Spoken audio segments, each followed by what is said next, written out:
Hello and happy Tuesday, diary listeners. I sincerely apologize for not having a diary entry last week. I totally ghosted you. But we had something in the wing. This week, we are airing my Hangout. That's what we're calling this week's diary entry with Kevin Kline. We've had him on the show before. We've taken down his apprenticeship journey, but this was just us touching base with each other, hanging out a bit. This was fun. We love talking to each other. I think that the points are clear enough, and we touch on a lot of fun topics, especially in the tattoo realm. So if you are a tattoo artist or a tattoo collector, you might really enjoy this episode. I think it gives a good insight from a person of a younger age tattooing and the ancient being that I've become. Enjoy, listeners. Welcome to the Apprenticeship Diaries, where raw meets refined. Let's be real, we're still working on refining. What it took, what it takes, and the stories that are made. Join us as we learn from professionals about how their stories began.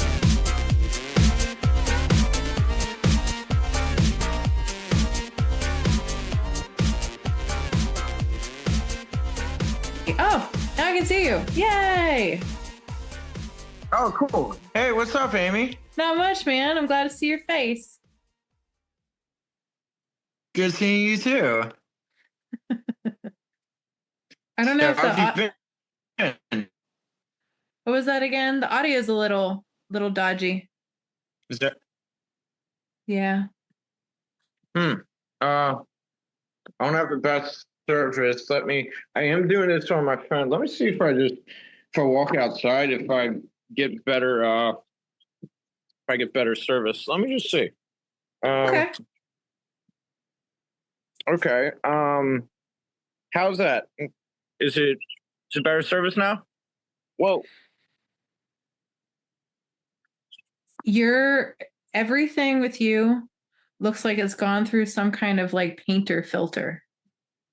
I can see you. Okay. But it does look like an AI painting of you in motion. That's so strange. Yeah, it'd be easy to paint you right now because it kind of isolates all the little. Yeah. Oh, that's dope. Before you ask about, because I know you might. So I screwed up my hand. I wasn't aware of this. I've been grinding tile, and as you know, tile is clay, so it dries out your hands and stuff. I predicted that, but then today I helped my husband grout a mosaic, and for whatever reason, it just chewed up my hands. My right hand, like it's got all these little sores all over it. So I just stuck Aquaphor on my hand and put it in a glove. Oh, gotcha. So I can see you really clearly right now. Good. Yeah. Because it was lagging before and it kept freezing. So I was like, wait a second, I don't have good service, especially down here in the basement. I was like, let me see if walking outside is better. Much better. Good. Yeah. I might have to go back inside at some point to plug this in and charge it. So no problem. About like 62%. I found out I did a Zoom meeting maybe a month and a half ago, and I did it on my phone. So I was like, oh, it was so much simpler as opposed to doing it on computer. I wanted to do it on computer, but the link kept going through my phone. I was like, you know what? Let me just use my phone. I've had that happen. Well, not for me, but I've heard that. I've been taking an online course at CCBC, and that's what's been happening to some of the girls when with their link, they've had to do the class from their phone instead of their computer. And I don't know what exactly is doing that. It's above my pay grade. I don't understand tech at all. And they keep changing it. Yeah. I believe I told you I didn't get a smartphone until I turned 30. So I don't understand this stuff either. Yeah.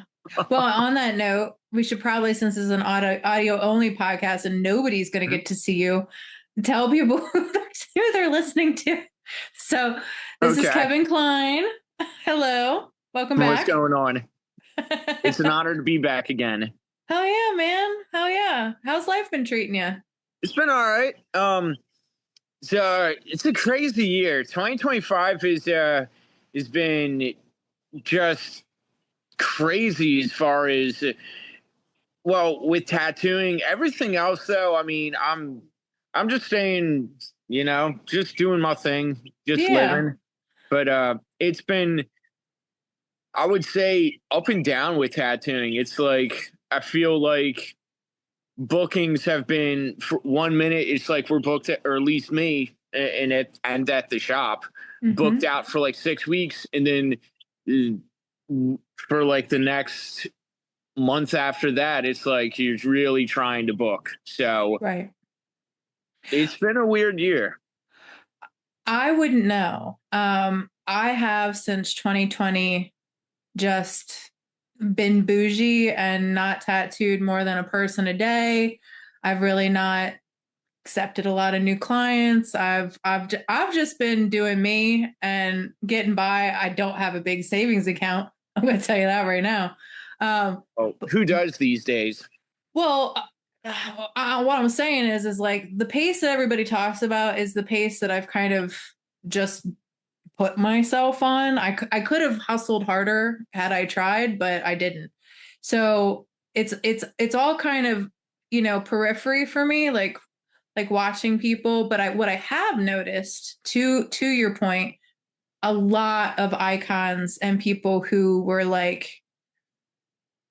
have been like unbelievably important in the tattoo community and have been doing it for like 30 years are like stepping away from tattooing at this point because they're like, I can't pay my bills with tattooing right now. And it's a lot of, from what I can tell, like more new school style people and things like that.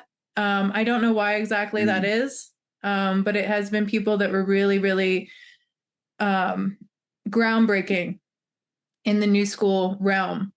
And from what I've seen of like the retorts to a lot of them being like, I think it's time for me to walk away, which I applaud them because I'm like 30 years is a long freaking time to do anything. Long career. Right. So for me, it's like, first of all, they're all brilliant. They all do other things outside of tattooing. They could take the talent and put it towards any number of things, honestly. So for me, it's kind of exciting to see what they're going to do next because they're going to do something. But a lot of people are like, no, don't give up. You're so awesome. Like, just move to another state, man. Just go, here and there. And I'm like, dude, the guy's been doing it for 30 years. Like, they're not going to want to do that, man. Like, I mean, if you've afforded yourself the right to just be like, I don't think I can keep up with this anymore.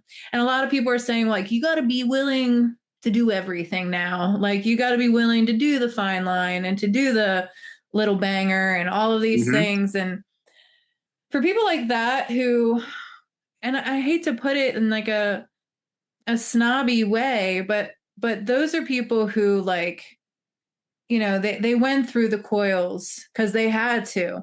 They learned all of that. They know how to make every aspect of a tattoo, machine, needles, everything. Every part of it, they have kind of paved the way for this generation. So, I mean, maybe it's ego, but I think it's also like, yeah, no, dude, I'm not doing that. Like, cause that would be soul sucking. Cause they have what is hard to have within tattooing, which is a style that you can look at and be like, that's a so-and-so.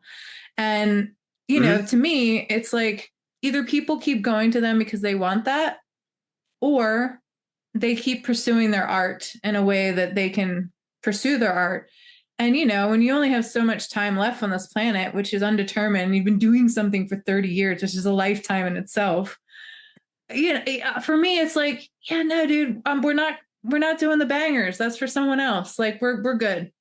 We're good. And I appreciate it, but that's what I've been seeing.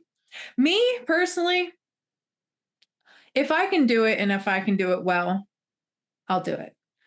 My whole thing is I kind of got to know you, or you have to be, like you have to be brought in by like a forever client of mine. They're like, here, this is my friend Bob. He loves your work. And I'm like, hey, Bob. And then I'll work with Bob. But like people have been waiting in the fray, like in the background. I don't know. Maybe I'll get to them. Maybe not. But there's so So much talent in Maryland that I don't feel pressed because, you know, I guess my question to you would be, if it's you, would you take on new clientele if it's, say, preferential treatment in a style that you want to tattoo or specific subject matter? I guess, but I don't have any of that. Okay. You know what I'm saying? But Like you do have a distinct style. people say that. I've seen your work, and I've been a fan of your work for years. So Oh, I've seen what you do. well, then tell me what And it is. What is my style? Tell me what it is. okay, Because from I don't what know what I've it is. seen, it's almost like, at least from my assessment of what I would call it, and forgive me, this is just how I put it in terms for how I view it. It is like a painterly approach to neotrad when I look at your color, and it's a very unique way of how you do things. Huh. Um, That but is the first time I've heard that, but I like it. it is distinct to you, though. It's, I don't see a lot of people do art the way you do it, but it's a very unique way, and you have your own niche. So I could almost see that if there was a subject matter, or if there was somebody that's like, oh, you know what, I'd love to get on your books for a day rate and sit down, just do some cool art, and I'm a fan of your work. Just create for me. Would you take on this per se a new client here and there? Well, I guess that's I guess that's why it's hard for me anyway to think of what I do as a style because I like how you put it. Because I, for one, think neotrad is like the height of tattooing. It's like one of the most premier styles. Um, I I I know that I do a much more painterly version of that. So I've Mhm. had a lot of things thrown at it, like watercolor, collage, painterly, Mhm. illustrational is about as close as I ever like kind of framed it. But the truth of it is, Kevin, is people come to me and I am giving clients, and I mean giving clients by friends of mine who are like, we can't. This is too much. Like this person's too much. You're the problem solver, Amy. You can handle this person. We can't. We can't deal with their ideas. We can't deal with them. Um, and I always end up being able to work with them. I don't know what that means about me, but um, I can usually take, I mean, I just had a client today that gave me a Google Doc. It was like literally a bullet point thing, and it was like pages long of what she wants in her sleeve Oh and no. very specific. But I've already done a sleeve for this client. We've already done this. And so Okay. she's like, Okay. I know you can do it, and I know I can do it too. It was a challenge, the first time, and I communicated that to her when it was happening, but we did a full sleeve. And she's like, Okay. dude, the amount of love that I've gotten for the sleeve, the amount that people have stopped me. I mean, she's like, I could afford a whole other sleeve. But if I charge $1 for every person who said, I love your artwork, I could afford a whole other sleeve. And I said, dude, that's awesome, amazing. But like, I know that if any other tattoo artist got that, they'd be like, we're going to have to whittle this down. So, in Of essence, what course. I'm trying to say is like, I feel like I attempt to do every style. I think all of them end up being my version of them. But I feel like I'm always trying, I feel like I'm always attempting to do another style that it comes out as me, but I don't think it quite becomes that style. I think I very much so rely on the client and what their ideas and their visions are, and their visual map of the piece, whatever pictures they give me and art styles and stuff like that. I try to take all of it and put it in one so that it's something that's unique and only theirs. And I also I kind of like try to be as much of like a person AI to their wants as possible. But I don't know what to call it. And I'm sure there are clients that are like, we just love your style, do you? But that makes me uncomfortable because I don't know what they're talking about because I've done a lot of things. Okay. So I usually take those people through my work and I'm like, show me what you like, because I don't, when you say I have a style, I don't know what you're talking about, because I feel like I do a lot of stuff. Right.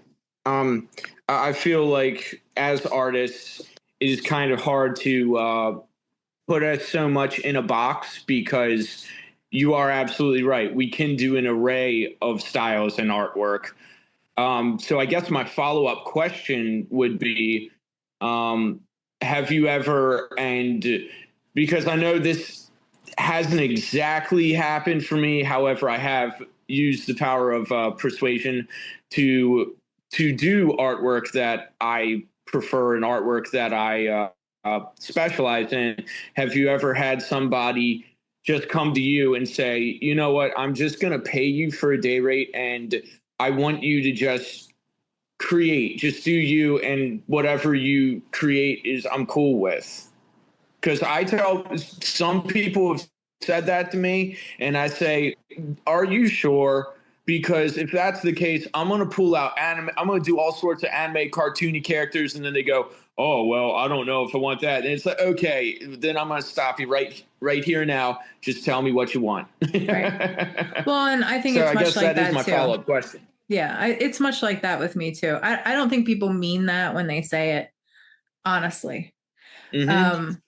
I think that the tattoo artists that are given that kind of carte blanche are the kind that put out heavily on their social media what their process is in making the art, and they probably draw a lot of things on, or they do a lot of abstract stuff, and the what people are attracted to is how they design on the body and things like that, but less so about content and what it is. I think most people don't have that kind of disposable money and just give you free reign like that. They want something that's about them. I mean, and I like doing bigger stuff too. So you're going to be giving me a sizable piece of your skin too, to be doing whatever I want. And I don't even know what that, right. I know what I like, for me, but I guess to answer your question, and maybe this will solve it all the way around for what you're experiencing. I was talking to a friend of mine. She's not a tattoo artist, but she is heavily tattooed. And I was telling her that for me, I consider it a service. And she goes, you're the first tattoo artist that I've ever heard call it a service. And I said, well, it's not about the art for me anymore. I know a lot of tattoo artists, it's about pursuing the art and how good they can make the art and how good they can, push the limits of tattooing and art all together. And I really, really appreciate that. I do. It's just that it's not really what I'm about anymore. I know that sounds, I guess, bad. For me, no, I'm just curious to hear what you have to say about it. I don't think it sounds bad. Well, maybe it's just the kind of clientele I like to have, because Okay. I really like to bring a person in that might not feel like they have any connection to art whatsoever, and show them how their idea, however, live, laugh, love, or cliche it is, how it can be something that is completely unique and completely theirs, and bring them into it and kind of pull information out of them while we're doing a consultation to see what we can do to tax this idea and make it into something all theirs, and bring them into the design process enough so that they can kind of see see the making of this piece, because I show work before I tattoo it. All of my work's custom, but I show pretty much a full design 2 days prior before tattooing. So there's a back and forth between me and a client. They get to tell me what they like, they don't like. They get to ask questions. I give them a boundary of 7 days prior to the tattoo appointment to have all the information in. And also, if they don't have all the information at that point, that's your last ditch effort to reschedule the appointment. So if it's not clear by then, like fully, then you can push the tattoo out and keep looking and keep exploring the idea yourself. But I make it very clear that like that 7 days is when I start designing for you. And if, whatever you give me is about what is going to inform this idea, and then you see it, most of the time people are like, oh my God, that's amazing. I'd say about 60% of the time there's like little adjustments, nothing big. It's like, okay, sure. Or I don't like that color. Or can we move this over here? It's nothing big. I'd say maybe anywhere from 2 to 5%. They're like, I don't like that at all. In that case, we're too close to the appointment. And at that point, I just say, okay, well, I have to completely redesign. I'm sorry, we're running out of time. Let's use your tattoo day to regroup, look at what I drew, and talk from there and try to get it right. And then we push the tattoo out. So I give my clients a lot of ability to affect what they wear, and we collaborate. It's more of a collaboration than it is I tell them what art is, because I feel like a lot of them, that's what they've gotten when they've gone to other tattoo artists. They've gotten, I'm the artist, you're the canvas, I'm going to tell you what's good looking, and you're going to accept it. Trust me. Which is ballsy to tell somebody. I mean, I guess, you go to ballsy. It is ballsy. You go to your mechanic and things like that. And, you kind of have to trust that they're going to take care of your car and they're going to tell you the right thing. But if you don't know enough about your car to ask right questions, they can really take you for a ride. And they can say, trust me all you want. Right. But they can also really abuse you. And I've met people who have beautiful tattoos. In fact, I have a girlfriend right now that we worked really hard to do this upper portion of her sleeve, and we connected it to the lower portion, which I didn't do. And it's beautiful. And I commented on it when we were doing the upper portion. And the reason why she didn't go back to the person was because she said that he didn't do what she wanted and she didn't like it. And I was shocked because it's a beautiful piece. Like anybody that would look at it would be like, oh my God, that's so pretty. But she hates it because this guy didn't listen to her. It wasn't what she wanted. And now she wants to black it out. And I'm crushed. I'm crushed to do this. The experience can definitely alter how you view the tattoo. It's not, because in our trade and profession, we really do have a job where you can drive up and down the street and find other tattoo artists. They're not really necessarily buying the tattoo or art anymore. They're buying the person behind it. So to my ADHD way of summing up really what you were saying, yes, the collaboration process is very important. And if they're just not on board with it, and if you do the whole it's my way or the highway, I mean, I feel like that's kind of acceptable for your own specific art that you're kind of like you're doing a deal on. And I'll do this frequently. If it's art that I really want to just promote and boost my portfolio, then yeah, I take people's idea. I always take their idea Right. and I will create it my way into, like, for instance, my anime characters. I'll do my thing with it, and then I'll be like, well, it's significantly discounted. This is going to my portfolio, and I take their ideas. If it can work and we can make it work and it looks good, then hey, win-win. But if it's not going to look good for the area that it's in, I'm going to give them the best I can possibly give them while still not belittling them and make it, Yeah. you're absolutely right. There's a lot of douchebags and assholes in our industry that are just like, oh, you're not the artist, I'm the artist. And And well, they are. they're They're not. really good artists. Like, I'm not Yeah, even, they're they're not really wrong. good. They're not wrong And about what they yeah, are. they're not wrong. However, it could be finessed a little. It could be, it's, I, me personally, and we're artists, so I'm sure you've had this experience where you want to get tattooed, you go and you see someone, you're like, hell yeah, I want to get the tattoo. You get a tattoo, and you're like, oh, dude, yeah, fan of the work, but if you ever get like treated like the it's my way or the highway, and guess what, I'm awesome, you're not. It's like, oh well, that's a one and done. Yeah. It's never a repeat, and Yep. that's we essentially are receiving repeats because the customer that essentially becomes family they're not exactly buying just the artwork, they're purchasing us too.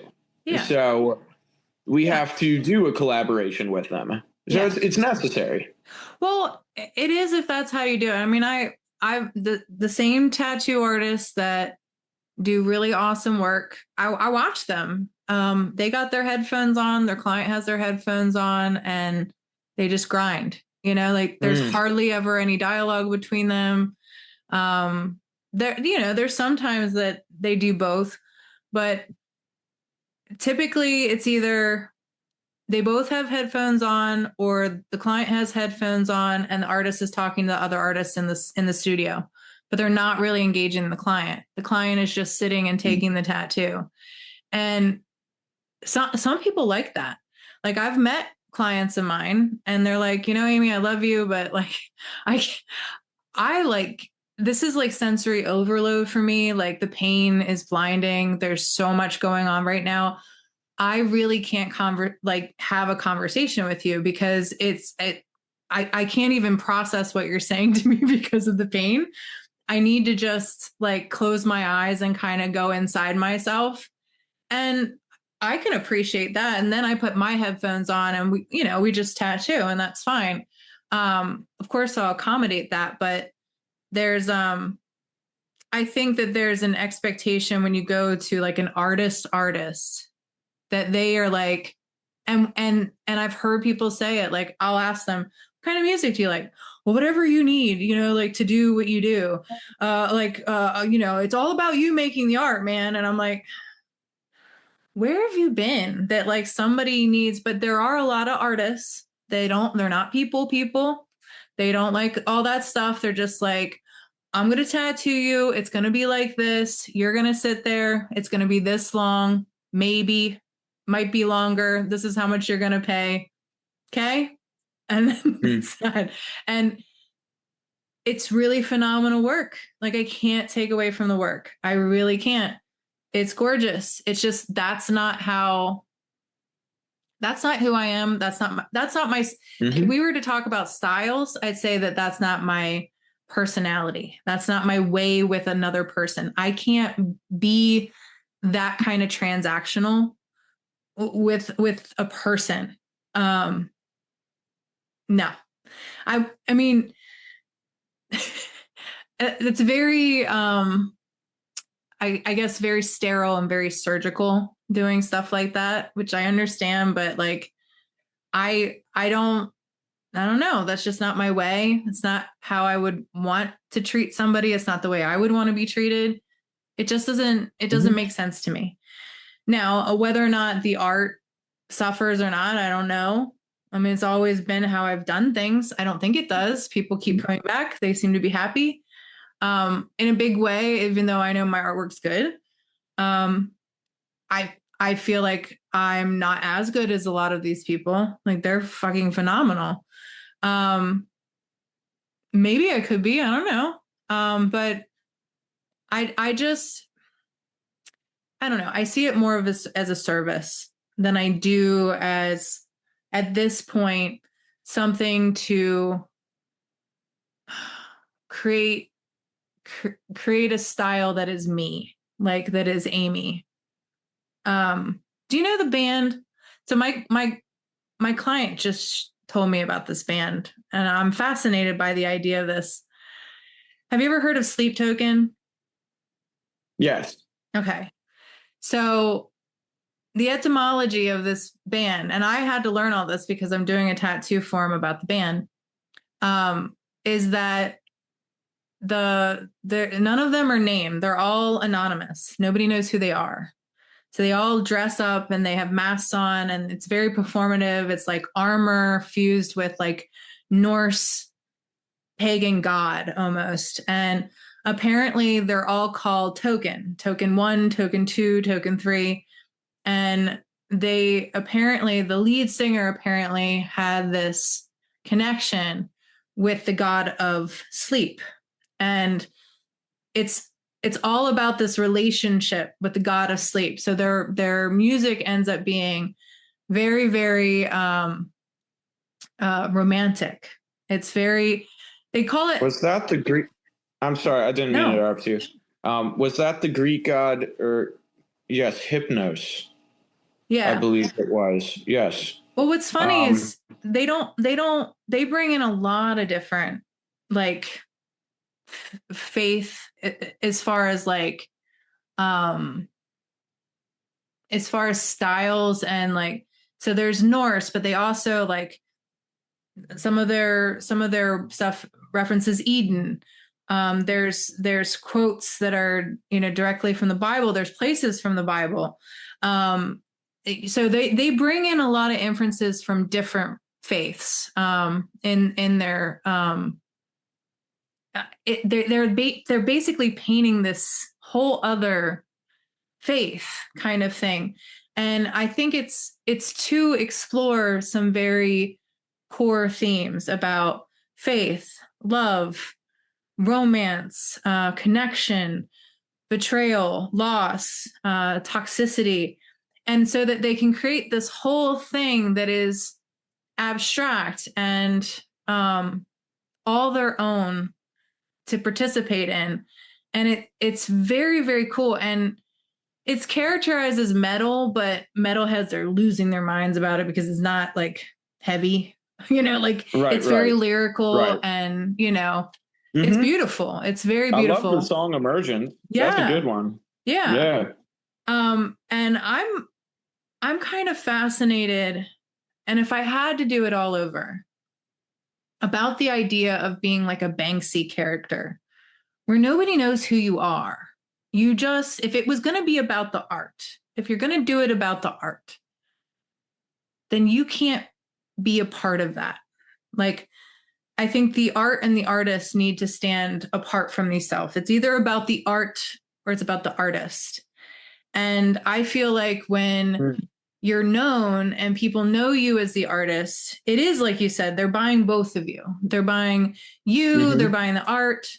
And since 2020 to 2025, what I've noticed is that never in my life did it occur to me that my politics would matter so much to somebody who wore my art, or, you know, my feelings about anything would matter to them wearing my art. If it's about wearing art and wanting my art, why does it matter who I am as a person, right? Like, but as you said, it is. They're buying both. So if you're going to make it about the art, I think you almost have to be a purist about it and remove yourself from it and be unknown, be anonymous. Like just drop the art and walk and don't let anybody know who you are. You know, make a point of putting it out there in the world because you know it has to be made. You know this is something that has to come out of you. And just there.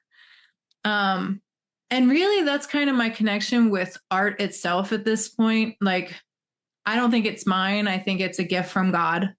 And I think it's something that when I really look at it, it's not me. It's not my client. It's not the thing itself. It's like, it's a fusion of all these different things that just get pushed out. And I participate in the creation process to create something. But I don't feel comfortable owning that anymore because it's kind of its own thing once it's out of you. And in truth, I could never recreate it again. If you asked me to, it's a one and done. It's a thing. It's a moment. It's a act, react. So I don't think that's really me. I'm just kind of a vessel of creation. You know what I'm saying? And I understand exactly. yeah. So it makes total sense. yeah. So that is tying up. Well, I'm sorry. I have a proclivity of doing that. I've talked over you before in the past. Interviewing you. I mean, interviewing. We're talking. But Yeah. I'm doing the majority of it right now. No worries. I enjoy listening. I'm getting insight. Well, I mean, I don't know if it's going to get you anywhere. But so you have to pay your bills and you have to commercialize it, right?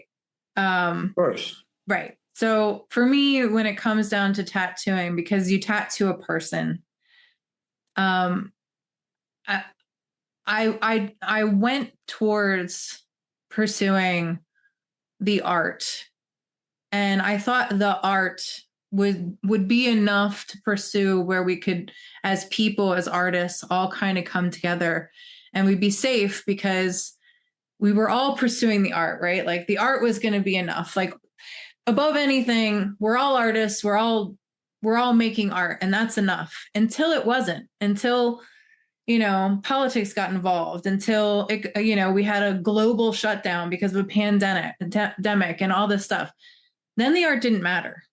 It was about who you are as a person and why I should come to you and why your shop is safe for me. Or tattooing became all these things that it never was, for one.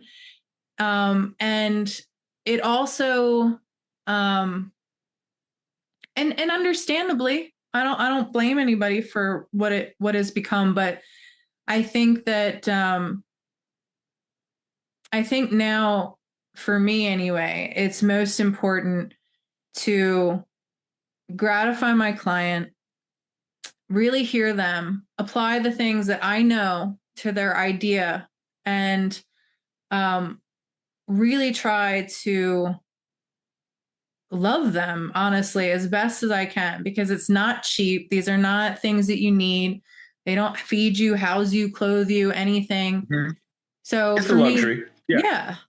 And I also think that nowadays, especially with groceries as high as they are and the economy like suffering and prices having to go way up, for me, it's a matter of meeting people in the middle and really just being human and trying to be as good a human to human as possible, devoid of the art. Because in my view, the art wasn't enough. It wasn't enough to be a good artist. It wasn't enough to, what mattered when shit really hit the fan was what kind of human you are, what kind of person you are. And that takes me back to the service industry, which is where I started, in hair. How do people feel when they leave? How do they, do they feel heard? Do they feel respected? Do they feel safe? Do they feel honored? And if there's any style that I think that I have, that I've spent a long time honing, it's that. The art's good. The art always has to be good, or else Of course. they wouldn't come back. Of But, course. and I always want it to be good.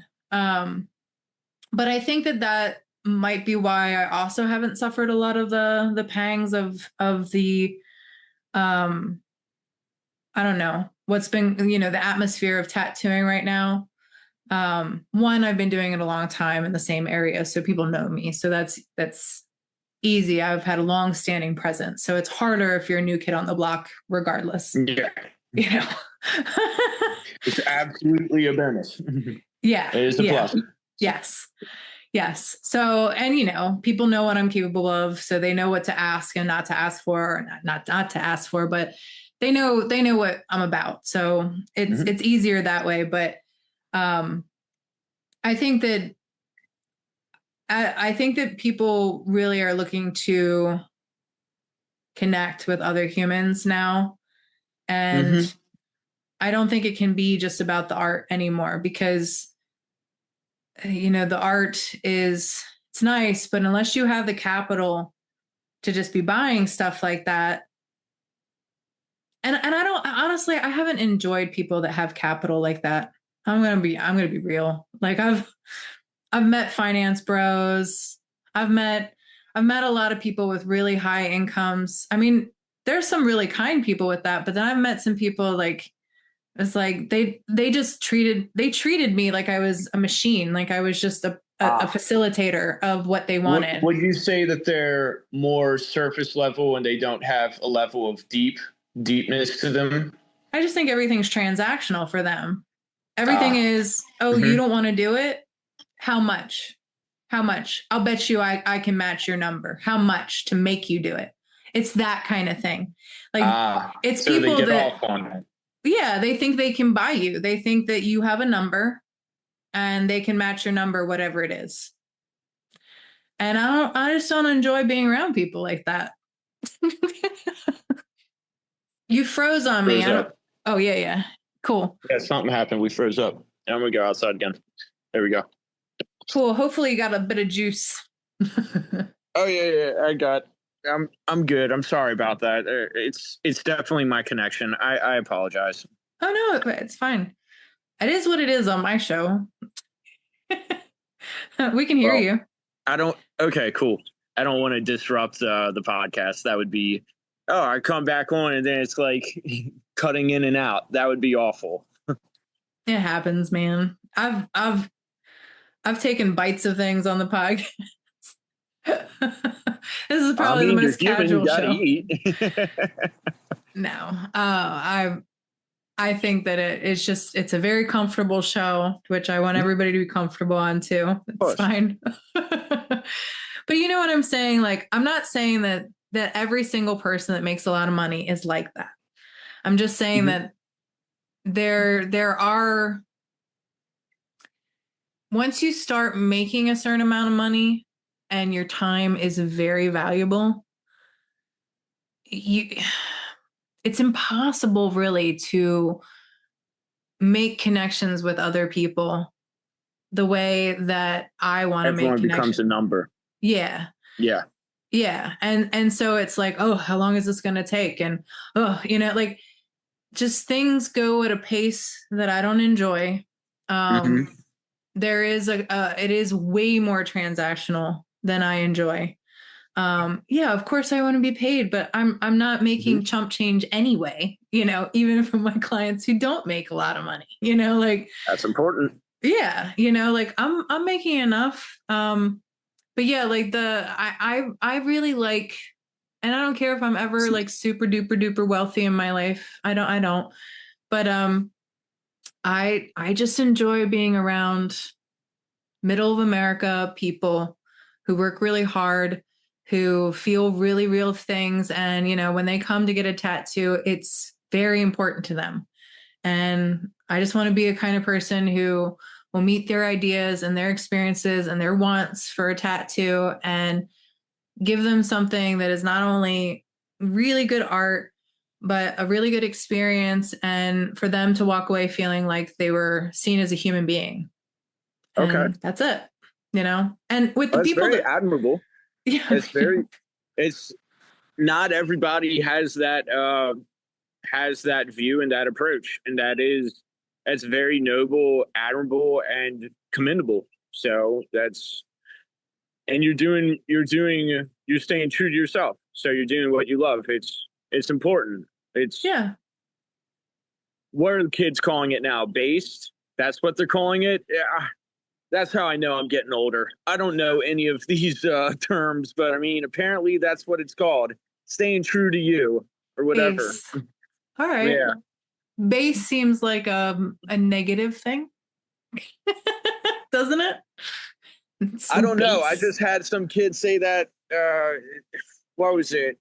Early 20s say that maybe about 6 months ago to me. And it was pretty much just like I'm not ashamed to be me. And I got the response of based. And I was like, what the hell does that mean? I literally had to ask it. And then I got that response. I was like, oh, well, I guess it is. Yeah. Yeah, man, the lingo today, I'm so far gone. Far gone. That's how you know you're getting older. Oh, dude, I've known I'm getting older for a long. I think I was born old. An old soul. There's nothing wrong with that. Yeah, it just means you've been on this planet many times. Now, what's going to happen after the next reincarnation? I don't whatever. know. I don't know, man. I'm here for it though. Whatever it is, I trust. Trust the process. Yes. Like all the artists say, trust the process. Yes. Yeah. But I can see well, let me ask you, why do you think, or do you not know, but why do you think the atmosphere is the way it is, where it's like really busy, but then there'll be lulls, like really long lulls? I would say economy, a lot of things have something to play, and you're absolutely right. It's times are different, times are so different. We had the pandemic. Everybody was desperate for a sense of normalcy, and then things kind of leveled out, and then people had money, people didn't have money. Now it's kind of, we hit that new point of we just had that election 7-8 months ago. So we had a spurt where it was a lot of like money came in, people getting their taxes, and then it's kind of, or at least for where I'm at and a lot of local shops, it's leveling out. And a lot of businesses too. It's not just tattooing. I've seen a lot of businesses that they're like, I'll talk to the owners. I try to befriend people where I go, just to be like, hey, give me an inside scoop. What's going on? That sort of thing. And it takes a while. It takes a while for them to open up and truly, you need a rapport. You need a rapport with them. But once they open up, then they start telling you business has been slow. And we're currently in that weird state in time where, for me at least, I went from 10 months of being booked 4 weeks in advance at a time at all times. And then we hit this most recent spring, and that just stopped. And I was desperate to fill my books. And then we got into summer. I filled my books a little bit, and now we're in another lull where it's like, dude, what the hell is going on? I'm literally paying ads to promote that I'm available. Right. But I've talked to other business owners. They have said very similar things, and not just with tattooing. Places for food carry out, for example.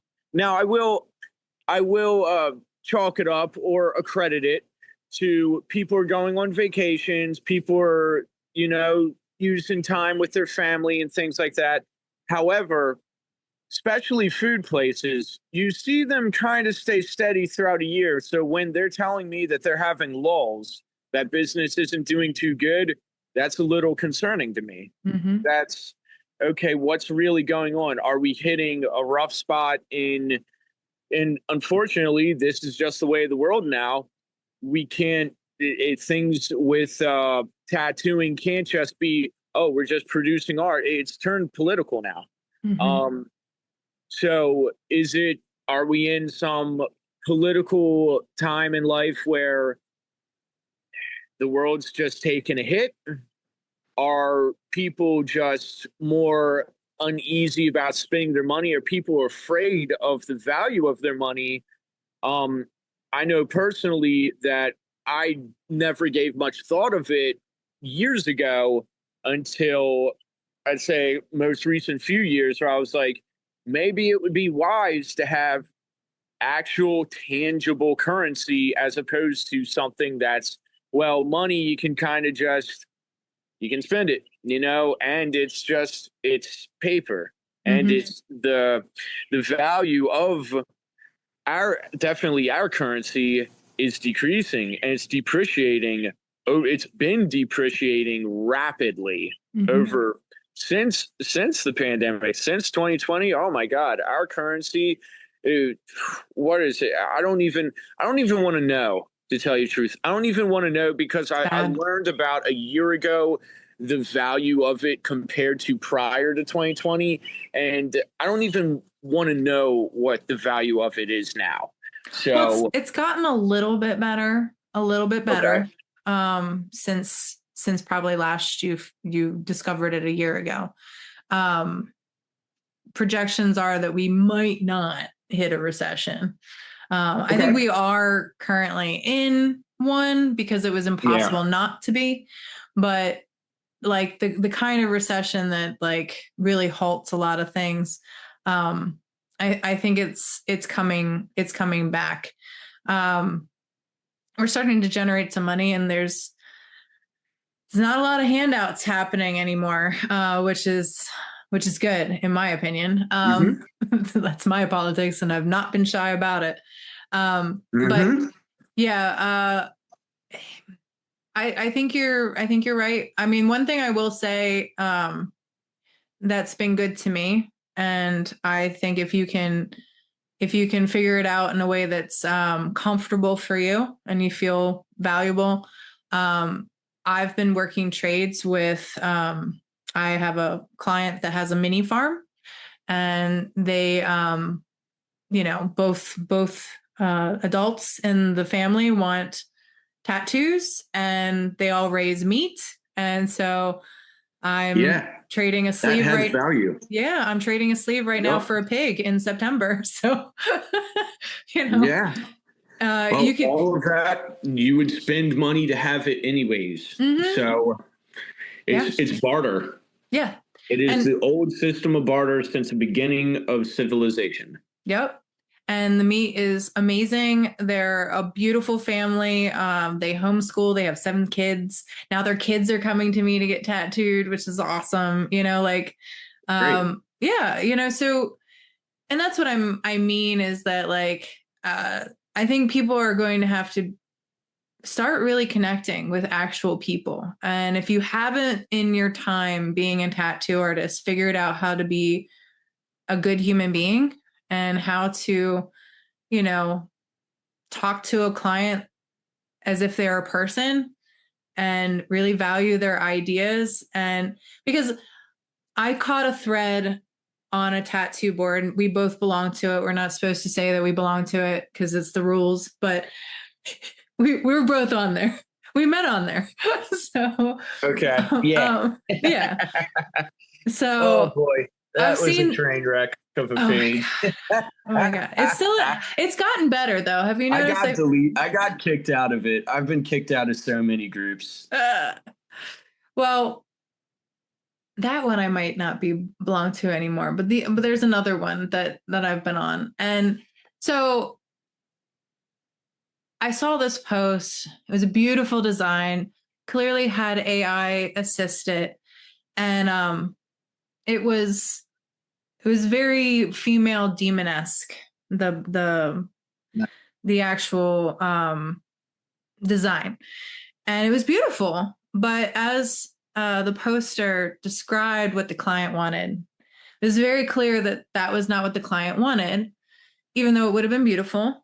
But the artist posting this was expressing like, are you guys having like a lot of problems like doing the work you want to do, and having clients reject your designs and stuff like this? I worked really hard on this, which I believe like they might have used AI for parts of it and then messed with it in the back end and whatnot.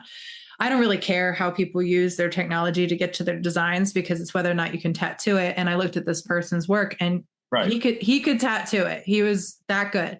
So for me, it's about, can you deliver on the goods? Can you make it look like this? And he could. So no problem there. I don't care how you make your designs, but what I care about is the fact that he did not listen to the client. And the way he was talking about the client was very upsetting to me too. He was like, I just don't want to be another service provider, dealing with people who don't know anything about art. I'm trying to push the limits of my art and what I can do. And I just feel like I owe it to myself to do that. And you're in the wrong place then. Well, I wrote him back, and I commented and I said, well, I kind of take umbrage to what you said at the bottom there, because you kind of just described me. It's like, because that's all I am. I am a service provider. I do work with mostly people who are not artful. I said, but to me, a good artist can take something and someone's idea that is not artful and make it art. So if you want to push the boundaries of art, the best way to do that for me is to be around some of the most least artful people imaginable and take their ideas and make it freaking cool.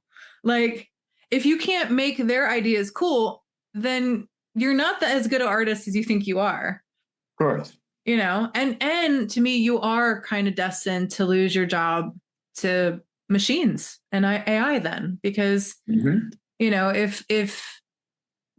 not going to listen to somebody to what they ask you to do, then they're going to go to some AI system and they're going to start talking to it.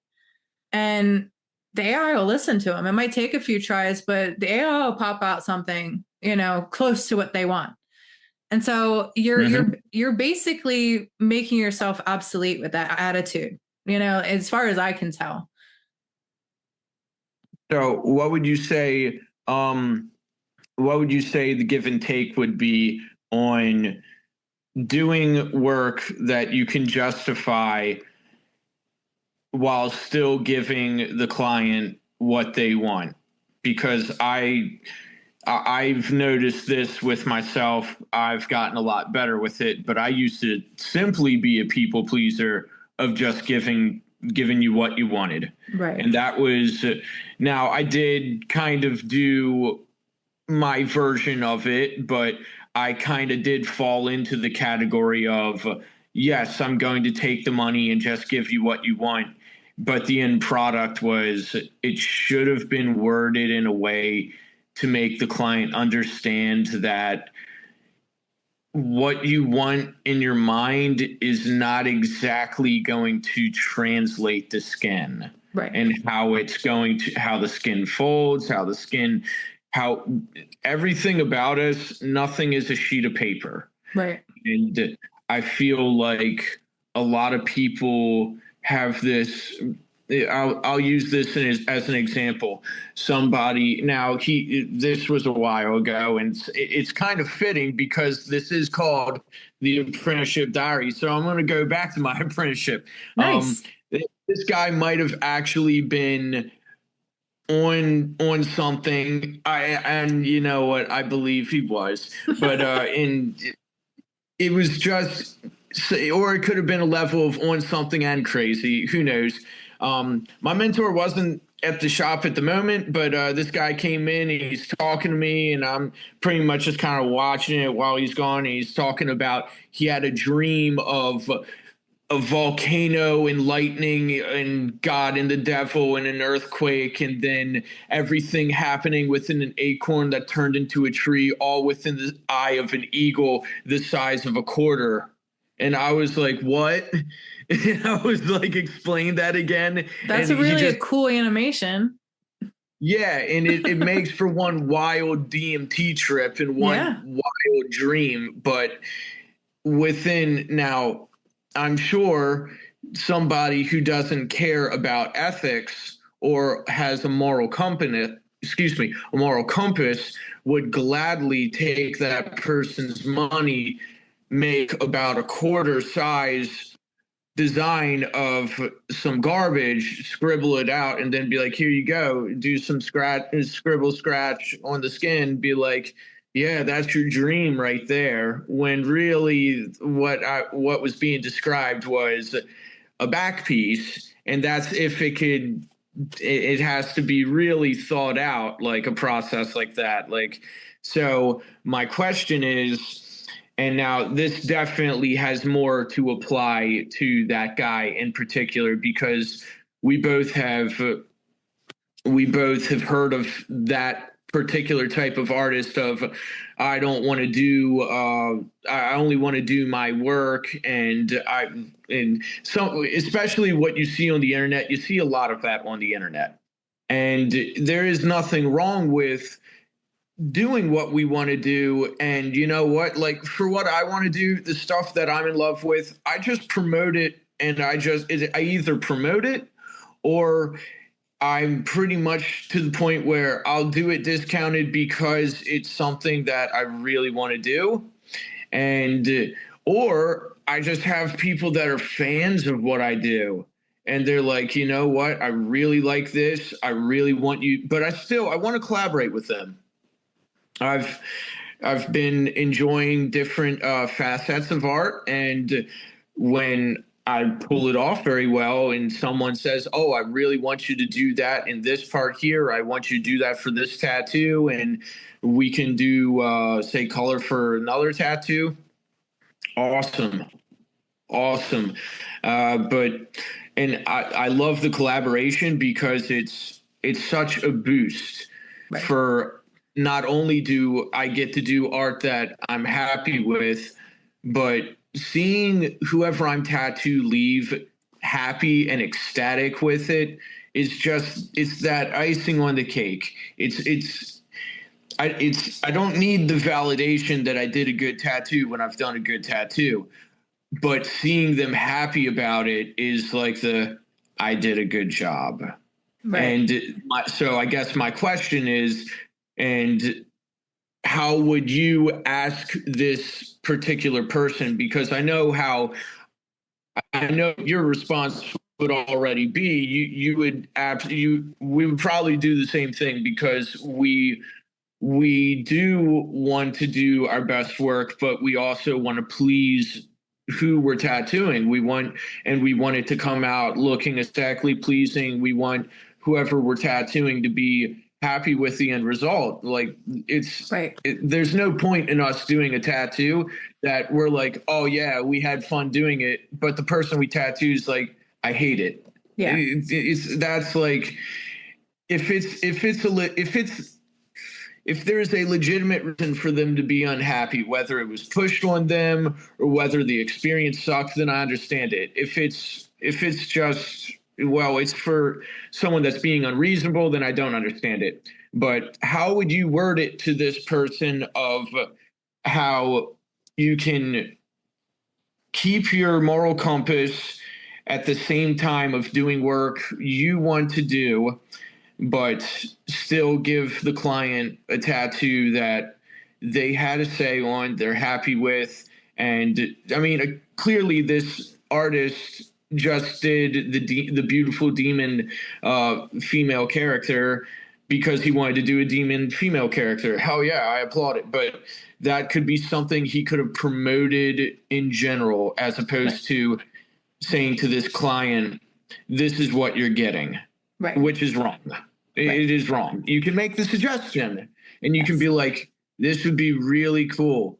But if in all honesty, if they're like, I really don't like the idea, then okay, well, we're gonna have to go back to the drawing board, because this is going on you. Right. So how would you word this to this person, or how did you word this? I guess is what I'm asking.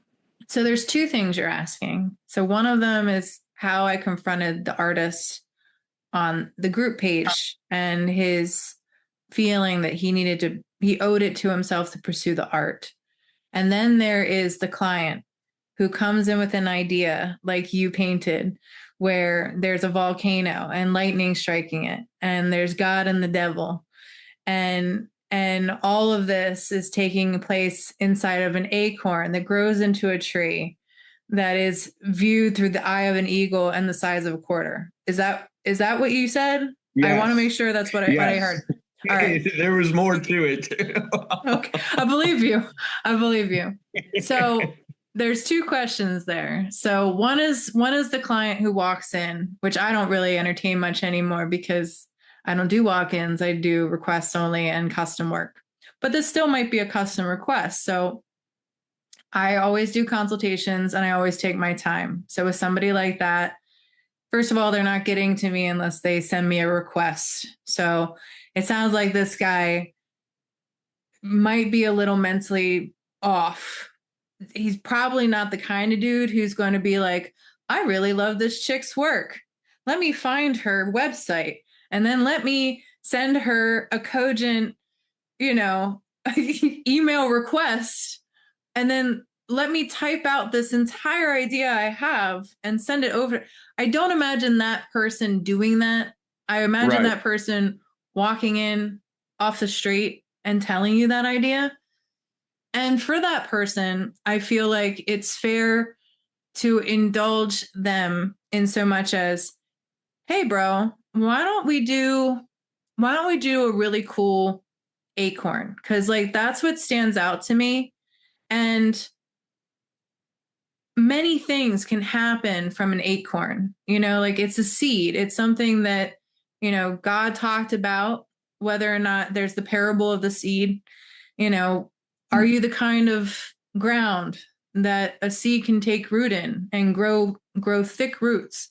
And we can do something really cool. Like we can do, if you want like a good versus evil component, we could put really dramatic lighting on it and make it look really dope. And like one edge of it to look like it has this really neat, like flame or like heat to it. And then a beautiful coolness on the other side, it's just beautifully lit, and we make it the most beautiful acorn. And then when people say, wow, that's a beautiful acorn, you can tell them what it really is. Right.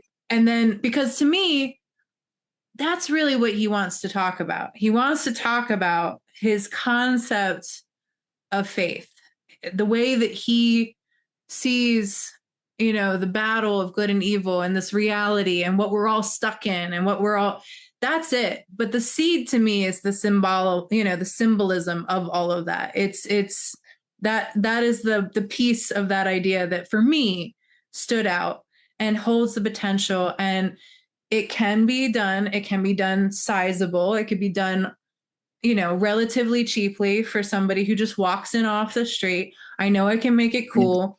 And I know that when somebody comments on it, I can make it cool enough that when they comment on it, he can be like, you want to know what it really is? And then he can tell them, because that's what he wants to do. So that's how I'd handle him. I thought you were going to take it in a way different direction. I actually meant the question of you with that artist on the page. Well, but that's actually I'm getting there. Perfect. Okay. All right. I'm getting there. So that's the answer to that one, at least if I were handling it. Now to the person on there, I told him, listen, if you want to pursue your art and you owe it to your art, make art, go paint, go take a seminar, go learn more about your craft from people who can teach you or that you find better than you, or invest in, like I know Halo, he used to do those illustration conventions and where he would meet with all these different illustrators, and the dude's dope right now. Like he's creating his own tabletop card game. Oh yeah, it's fantastic. It's incredible. And he learns so much about all these different things from people who don't even tattoo. Not to underscore it, they're better because they design Magic the Gathering cards and all these different incredible like video game art and stuff like that. Like they're illustrators, they're incredible illustrators. So he went and put himself in alignment with how he could be better, and he learned from them. If you feel like you owe it to the art, then invest in the art, but don't force your ethics and what you feel like you owe it to yourself to invest in, which is the art, onto your client, because that's not their prerogative. That's not what they're there for. Yeah, they want a good tattoo, but they want what they want. Yes. You know, like they of course they want it to be good, but they don't care what you think you owe to yourself and like all this stuff. So go paint a fucking painting or go take a class, but don't shit on the very people who offer up their skin to you and their faith and their trust, and make them seem like they're some little peasant that doesn't know their head from their ass when it comes to anything artful. That's not true, first of all. And second of all, it's arrogant. And so if you want to push the boundaries of your art, make art. And if you make art and it's good art, you can probably tattoo it as well. Like, because then you have a piece of art. You can make prints of it. You can sell the art itself. You might be able to tattoo it on somebody. Somebody might be like, oh my God, I didn't realize that you could do that. Like, can you do more of that? But like in this way, like it could just open up all these different realms. But like, or make ready-mades, like you said, like take your demon chick, put it online, see who might really love it and sell it to someone else. Like it's already made. A lot of people, that's all they do. They do ready-mades. People are like, oh my God, I want that. Give me that. That's awesome. But you got to be really prolific, man. Like, you got to be like James Tex and people like that, Anthony Tex, where you're just drawing back pieces like constantly. Like, and then people are like, I want that back piece. Like, that's dope. I'm your person for that. But you got to draw it first and you got to make it first. Yes. So either you're that kind of artist or you actually push the boundaries of the art and do some art. But don't include your client in whatever, I don't know, thing you feel like you owe to yourself, because that has nothing to do with them and it's unfair. That's how I feel. Yeah, that's how I see it. I agree. Yeah. Well, and then you can charge more for the art that you give too. I thought you were going to take in a completely different direction, though, with the one guy who came in and be like, because this is definitely an old school mindset, but this was the direction I thought you were going to take it in. The guy comes in, you're like, he wants all of this stuff and an acorn. Be like, no. What you want is trad eagle. No, I really want the acorn. Come back. We're going to trad eagle. I'm sorry. That's what I got for like the past 10 minutes. I'm sorry. Like, I definitely, you are absolutely right. I definitely love accounts that say things like that. Like I follow a lot of tattoo accounts who that's the kind of content they put out. They're just like, nah, man, you just want a dope eagle. And I love the humor of it. And you never know, they might just want that. Who knows? But oh no, I lost Kevin. Maybe he'll be back. I'll wait here for a second. I lost him. Okay, you're back. Oh no, I lost you for a second. I was scared. Yeah, no, it's definitely me. It's definitely the connection that I have. Can you see me? Yeah. Okay, it's getting dark out though. Yeah. It's been a lot lighter since we had summer. It's pretty nice out. Yeah. I love it. I love it. Nice and pretty out here. But no, I would concur. I do believe that somebody should absolutely they shouldn't take the people that they're tattooing for granted. They should make the art really so. And that's something you mentioned at the beginning about it's not about the art anymore to you. Would you say then, is it the source? Is the source more important to you about where it comes from, not the art that's being created, but how it's being created. This has been actually an interesting talk we've been having. This is like this is like ping pong. This is back and forth with like questions, answers. Well, I'm glad. Hopefully, if anyone listens, they'll find it interesting too. Frankly, my dear, I don't give a damn because I talk regardless. Oh yeah. I hate to. It's everything, man. Like it's really just doing what I feel is a good job, like the best job, like from multi points. It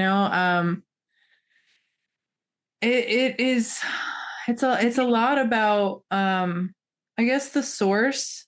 A lot of it is, I will say, since coming to my faith, I want to please God. Like I want to stand before God, and when it's my time, and know that in the way that I affected my community and the people that I worked with, that I fully cared and fully loved them, and that I wasn't trying to abuse anyone, and that I was putting all of the gifts that I've been given, whether it be the talent itself or my gift of gab or any of it, fully applying those things to that person, and if in leaving a mark, that I leave a mark that makes that person feel better and feel more connected, and I don't know, elevates them and elevates me. So, but I just see that as doing a really good job, like doing the best job. So it's about good deeds and karma. I mean, not necessarily karma, because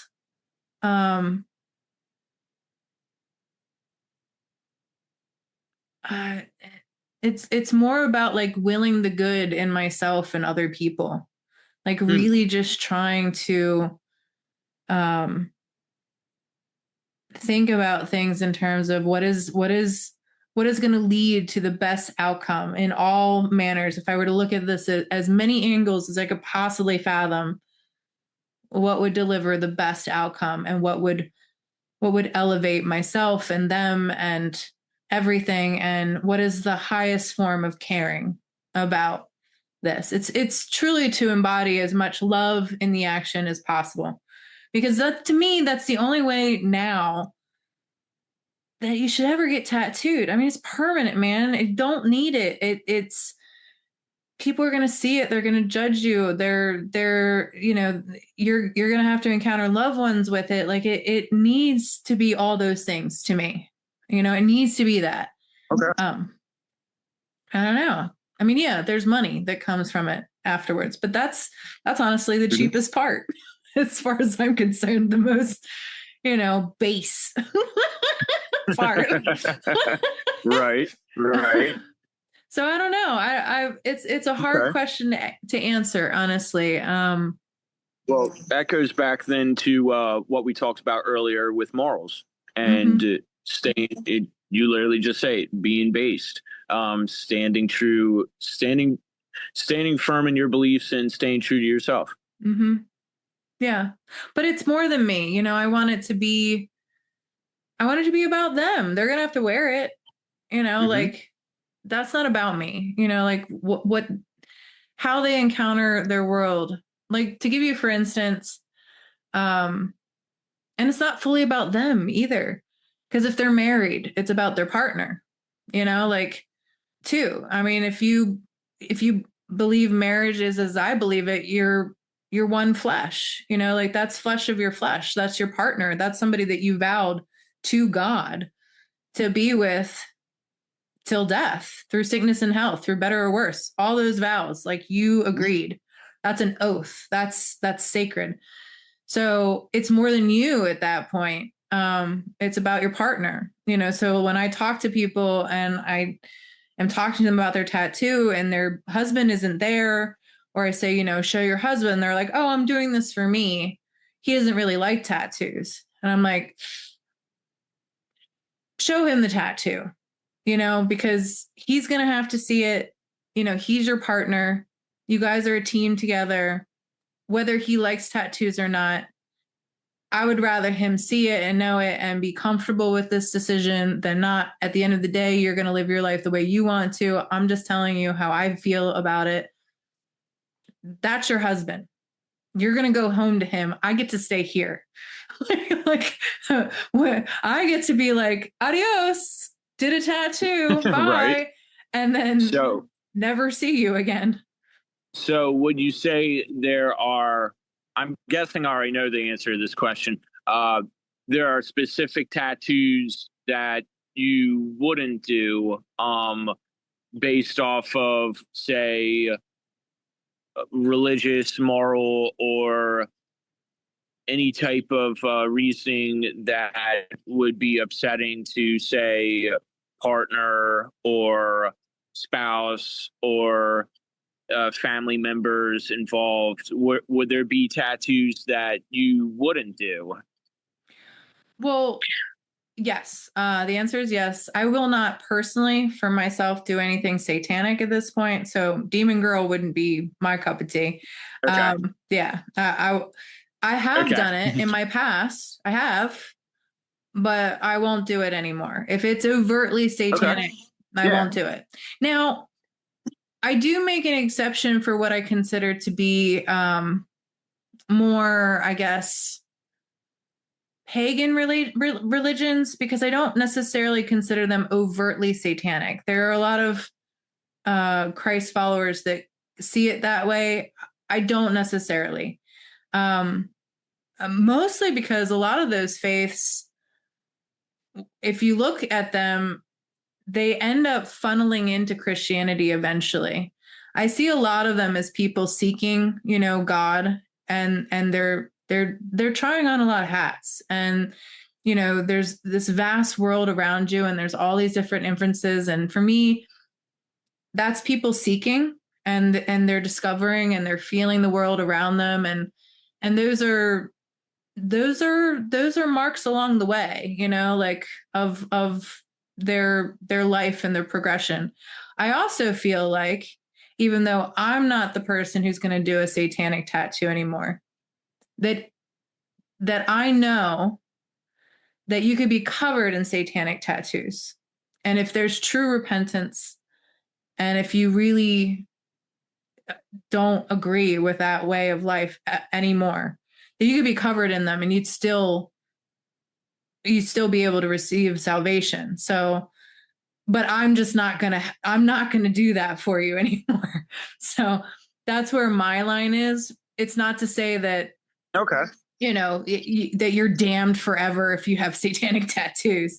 I don't believe that. I think that at any point a person can look at their life and make different changes. God knows your heart. I don't. All I know is the imagery, and I'm not going to put an image on you that I feel like at its core is only meant to hurt you and corrupt anything and everything that is good in this world and become overtly antagonistic to your entire world around you. I'm just not about it. Okay. Yeah. So would you not tattoo then if the partner said, or the person you're about to tattoo really wants this tattoo, but the partner's like, I don't want you to get this tattoo? I probably, if they were there, I would probably be like, you know what, you guys are a team. Why don't you guys go and talk about this a little longer? I'll be here, God willing. Go take some time. You guys talk about it. Come to resolve. If you can't, then maybe that's a bigger conversation for your relationship. But I don't want to be the reason why your relationship breaks up today. Right. I usually just let them, as you said, I wait for them to do their thing. It's like, I'm not coming between this. You guys do your thing. I'll tattoo a lot of subject matter, but I feel like if they're doing the arguing back and forth in the shop, it's like, I don't want to get in between it. You guys go do your thing. If you don't get tattooed today, you don't get tattooed. I mean, So I agree. I get in the middle so much as to kind of point out the priority. And to me, the priority is the relationship, because the relationship existed before they walked through the door. And Right. so I don't, for me, it's like, you guys love each other. This is obviously a place where you might need a longer conversation that needs to be had. This is something that's going to last forever. And if all things go as planned, hopefully your relationship will last forever too. But that's not going to happen if one of you just says, screw you to the other person right now, and I tattoo you. So, prioritize your relationship first. Go talk about this. Maybe go talk to a few other people, family, whatever. I'm going to be here. So no worries. Right. I'll do it later. You guys just figure out what's best first. Cause that's the thing, is that like that wouldn't will the highest good for all parties. It would end the relationship, or it would formulate massive resentment that is going to come up many times probably later. So, Oh yeah. and I don't want to be a part of that. So that's not good. I agree. Yeah. I just tell people, whenever people ask, like, what will you be here? I tell them I live here. Like, I'm like, I live here. Like, I live in the attic. Even though I don't, I just tell them, I'm like, oh yeah, I live in I make a funny story out of it. And usually, I try to find the common ground, with everyone that I'm tattooing.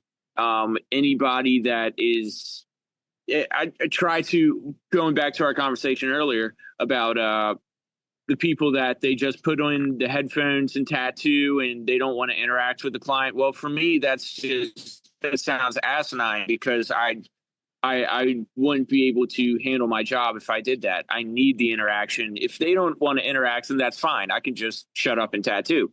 But if they want to interact, as long as it's not moving all over the place and they're staying still while doing it, then yeah, I want to interact too. And I want to find common ground. I want to break the ice. I want to laugh with them. I want to joke with them. And I usually, if I have those type of people that I'm tattooing, I like the whole chit chat first before we get to business. Then we get to business, we're chit chatting as I'm tattooing. And then even after the tattoo's done, it's okay. Do some chit chat, tell them what I'm about to do. Either I'm going to the gym, or I tell them, oh, I really want to get this food. Then I'm going to go to bed and I'm going to do it all over tomorrow. Just kind of give it a little finality, that sort of thing. But I need that interaction. If I don't have that interaction with my clients, now I have had people that have tattooed that they just don't want to talk, and it's like, all right, whatever. If that's you, that's you. Whatever. It's doesn't hurt my feelings. But 99% of the people want to interact, and I am there for it. And I couldn't imagine. I don't know why I got on this subject, because I feel like I was on a different topic and I just veered completely away from it. But I'm sure I'll remember it. I'll get back to it after I listen to this again. I'm like, that's why. I'm just. Well, I mean, we're acknowledging the fact that there's obviously within all of this a service, and that you have to, you're interacting with the public. So, what you're able to do in the tattoo industry really has to go down to, are people asking to be tattooed? Are you even being asked? If you're being asked, who's asking? How are they asking? What are they wanting? Does it seem like it's wise to do that? Does it seem like it's going to work? Are there conflicts with it within their own person? I won't tattoo minors. I don't care who signs off on their tattoo. Not happening. I'm just won't do it.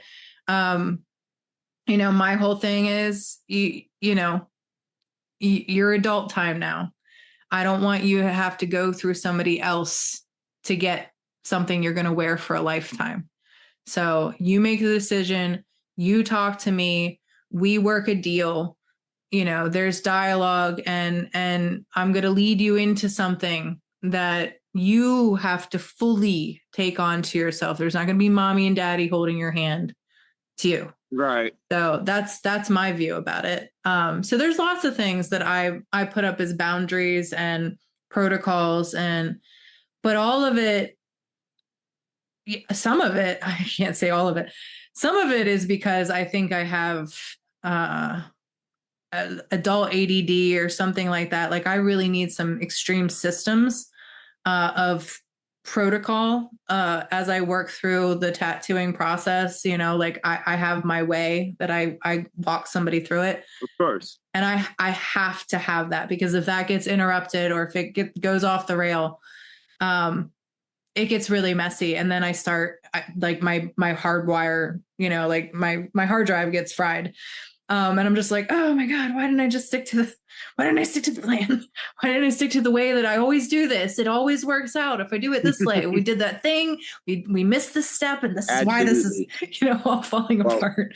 I would say for myself, and I completely agree. If my process gets messed up, and usually it's, if you want me to do a good tattoo, you want me to do my best work, please don't ever rush me. Mm-hmm. The people that, and this has only happened a few times, but when it has happened, it's, I don't like to get frazzled, mm-hmm. so to speak, even though if I'm doing art that it's my art, then I'm going to be doing my thing with it.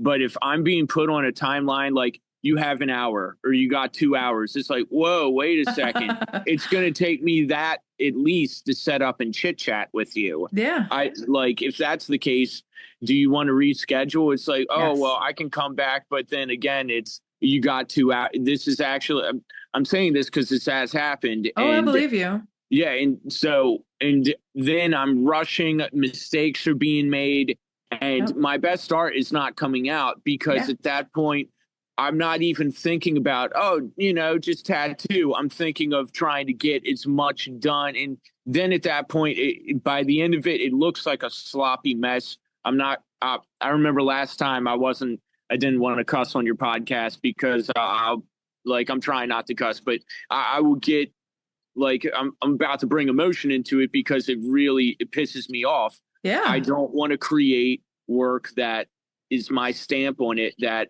I didn't do my best job on because somebody didn't let me do my process. Yeah. I the collaboration is very important to me, but if somebody is rushing my process, then I'm a person too, and this is how I do things. Yeah. And if you don't like how I do things, you can go to someone else who does. Yeah. Well, and I think that's, what I was going to say before I said, my own personal thing, it's very similar to yours, Kevin, because I'd say that the majority of what I do is to the betterment of the entire thing. I will say that my process is what I need in order to do it, but it's very similar to yours, which is I cannot be rushed. I cannot be pushed in certain boundaries that are specific to you, because then we're not being kind to each other. So it has to be to the betterment of everyone. But I've been very fortunate that for whatever reason, the process that I have come up with, the way that I pace a tattoo and walk somebody through it, the majority of people are like, oh my God, I've never worked like this with a tattoo artist. This is phenomenal. I love it. Thank you. There's been nothing but rave reviews. And I think it's because most of what I need is what other people need too. So I'd like to think it's so far so good. I've only had a few people being like, wow, there's a lot to this. But I think they're just commenting on it because it's not that they don't like it. It's just they're kind of like, wow, I didn't know there was so much to this. I didn't know I couldn't just walk in and, boop, right, boop, boop, right. Yep. But yeah, they can't. Most of the people are good. Yeah. I'd say 99.9% of people are good. Yeah. And just let you do your thing. It's the 0.1% that's like, oh, this is the time you got, get it done in this time. I won't tattoo them. That those are people that if they constantly did that, I'd be like, well, I'm not your artist, bro. I'm not Yeah. a speed demon. I can't tattoo. We just fired each other. Just so you know. Yeah. Yeah. Like that ain't my vibe. I'm very slow as a person right now. I'm walking around with a cane. You think I can do anything fast right now? I can't even go to the bathroom fast right now. How have you been doing? It slipped my mind to ask. Oh, I no, it's fine. Forgive I me. mean, thank you for asking. I appreciate that. It's it is what it is. The pain, it depends on, I guess, a lot of variables, but it's less continual right now, which I'm so grateful for. But yeah, it's been off and on. It really depends on whether or not I get good sleep. If what I'm doing during the day. I have to say it hasn't impeded tattooing yet, so that's a blessing. Good. It's really been a blessing. Good. Yeah. It's mentally exhausting. I'm abysmal with my admin work anyway, like replying to emails and all that stuff. But it's gotten worse since this has happened to me, just because my bandwidth hasn't been pain is exhausting. You've been through a lot of your own, experiences. It just gasses you, man. So that's the only thing. But I'm on the other side of it, where I'm not in the big pity party kind of thing. I'm kind of embracing it as God's will, and an amazing cross to carry that will probably have some really beautiful yielding at the end of it. I just got to walk my cross, and do the work and just suck it the fuck up. Because it is what it is. It doesn't change. Like I maybe the hardest part, if I'm honest, is I have a rare condition. So that's hard, because people want to throw a lot of stuff at you, and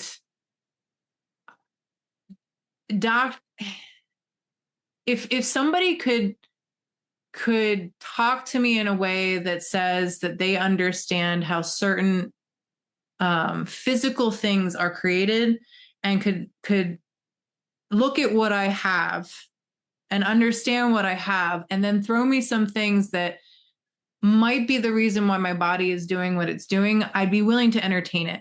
But everything everybody wants to say is, have you seen red light therapy? It's really great. It repairs cellular structures. And have you tried that? And I'm like, listen, man, I appreciate it. I'll look into it, but nobody knows what this is. Well, what causes this? So if you don't know what causes it, I don't really want to put something to it that might make it worse, Like, Okay. So that's the issue, is that my body creates free floating cartilage that is now calcified all in the synovial tissue of my knee.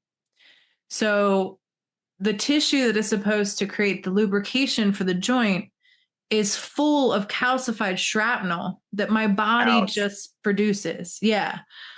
Yeah, it sucks. And it limits range of motion. I fell recently and created trauma to it. And I'm fairly certain that what I experienced was bursitis. Like, all the bursa of my knee, all the tissue that surrounds the knee was completely inflamed. And so that was, I was really doomsdaying it. I was like, Rico was so funny. He was like, shut up.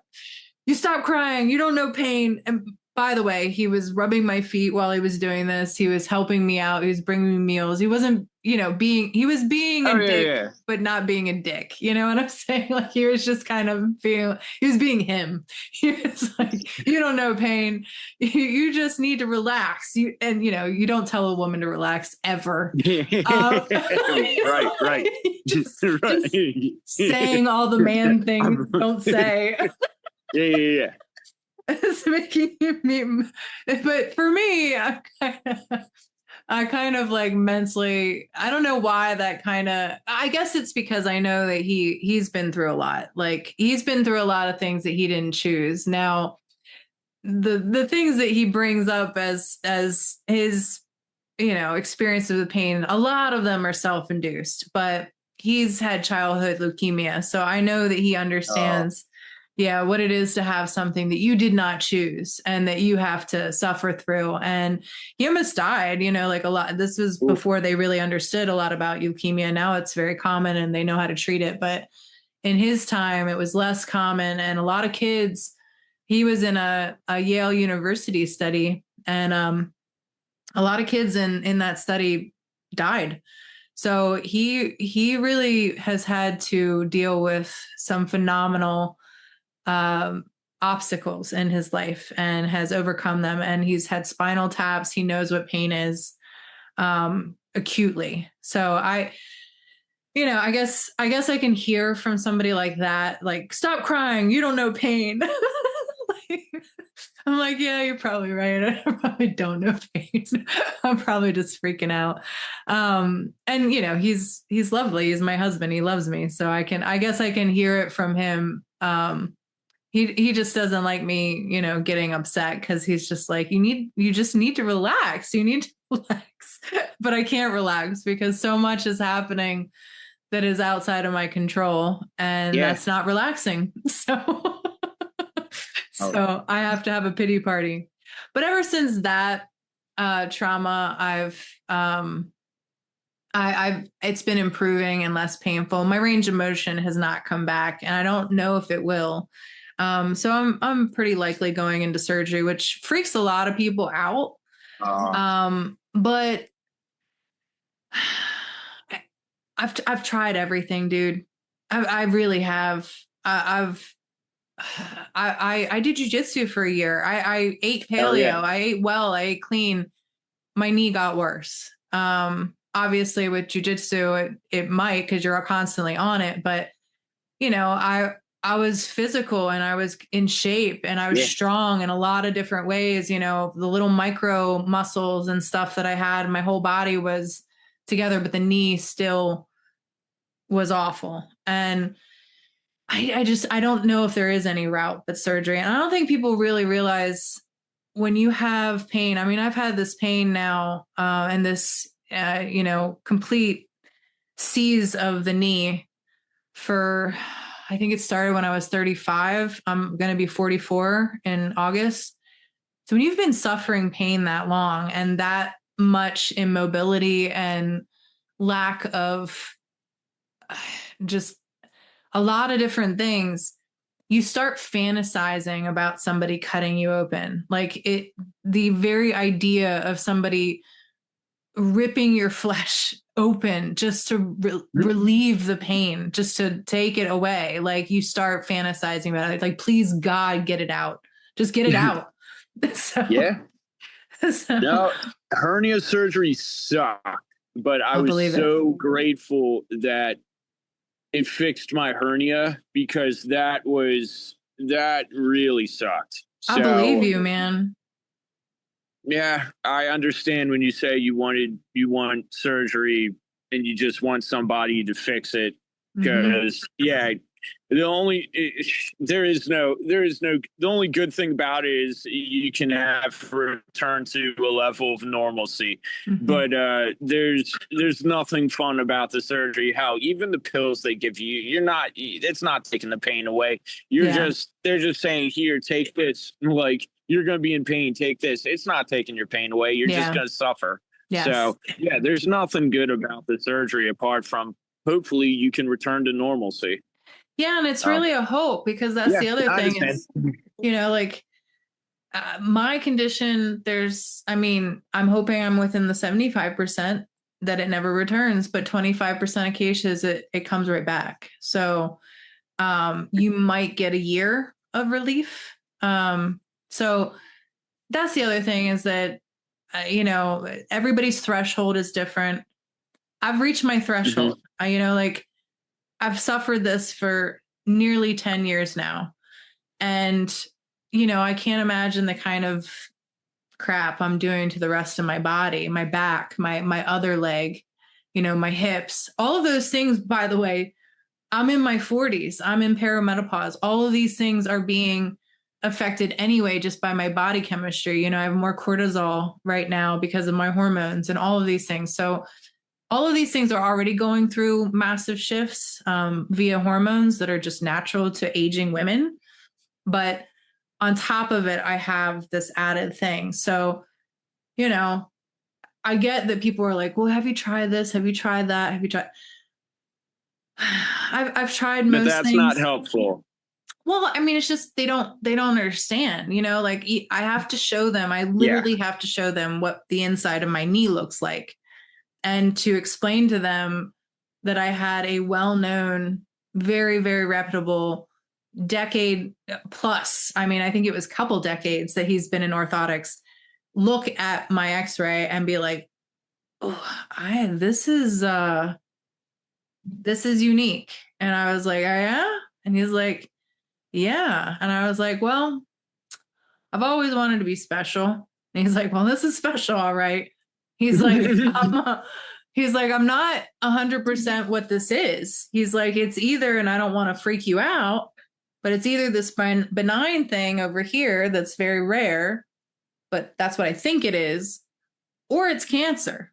So I want to make sure it's not cancer. Yeah, hopefully not that. Right. But I don't know. So I'm going to send you to a orthopedic oncologist. And so I went to Hopkins. So I needed two people looking at my knee to even get the diagnosis. And I had to go to an oncologist to have it be said that it was benign, not cancer, thank God, but that it's this rare condition. Yeah. And he had me take out my phone and he's like, you're going to want to record everything I'm saying because, it's a lot of words. It's a lot of big things. You're going to want to look things up. You're going to want to research some things and you're going to have to make some determinations about it because I can't guarantee a lot of things. Like we can do these surgeries. This is what you'll get from them that I can at least talk about and tell you about. But as far as what I can promise you, I can't.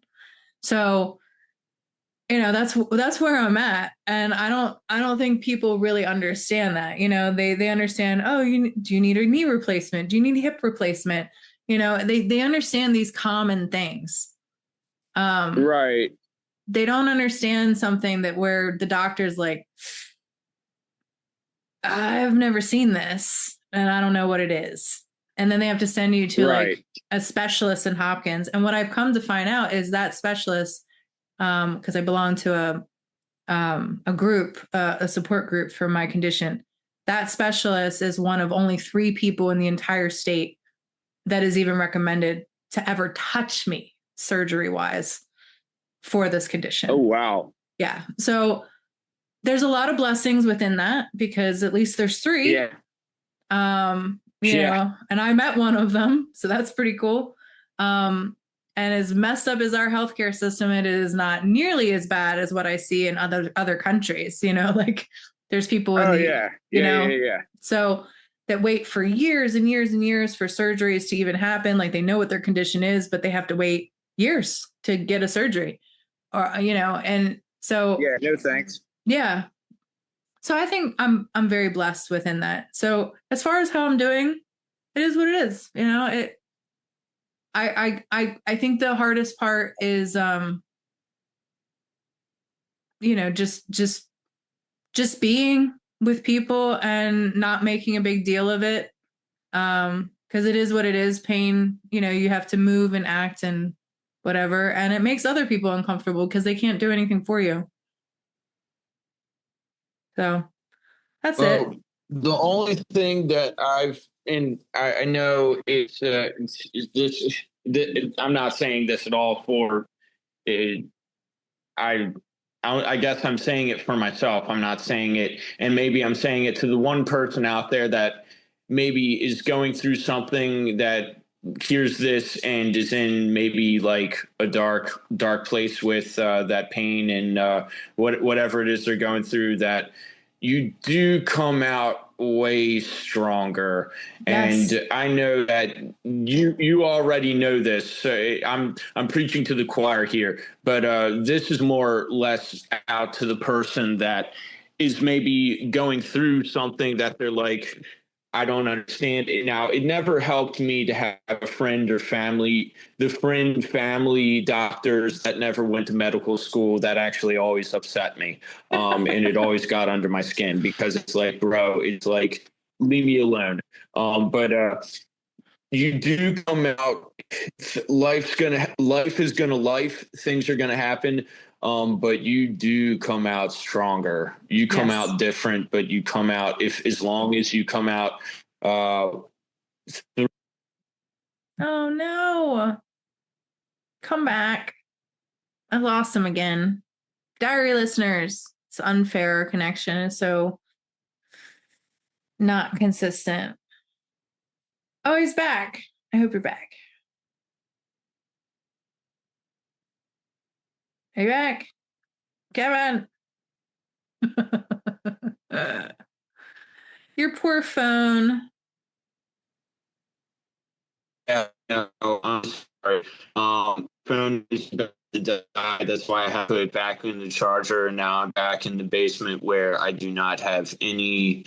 I think he was about to say reception, but you froze again. Oh, there you are. You're back. Yeah, I am so sorry. My phone is practically dead. I should have brought a computer.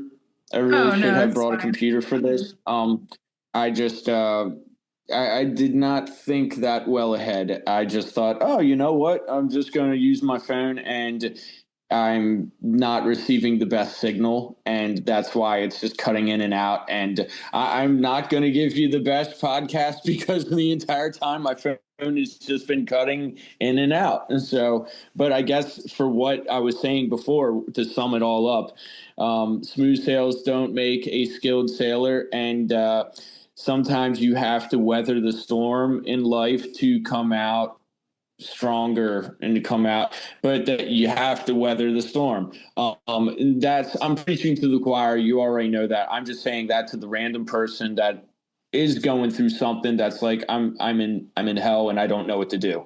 So, Yeah, and you are you somebody to know, speak it for it is. because you've had a lot of challenges. Just a tattoo apprenticeship is a challenge in itself, but you've had a lot of physical challenges of your own that you've had to scale. So you're not speaking out your ass. That's what I'm saying.